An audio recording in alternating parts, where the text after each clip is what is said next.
Constant irritation, constant fight, constant anger, இதுக்கெல்லாம் ஜஸ்டிஃபிகேஷனே கிடையாதுங்க.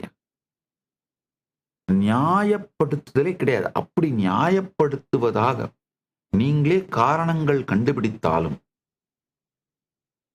அது உங்களுக்குத்தான் அழிவு.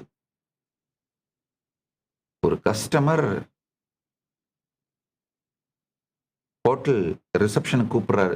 சார், நான் ரூம் நம்பர் 140 பேசுறேன். மேனேஜர் கேட்கிறார், சொல்லுங்க சார், என்ன வேணும்?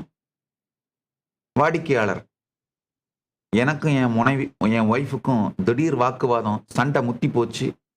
ஜன்னல்ல இருந்து குதிச்சு சாக போறான்னு கத்துறா சார், உடனே யாரையாவது அனுப்புங்க.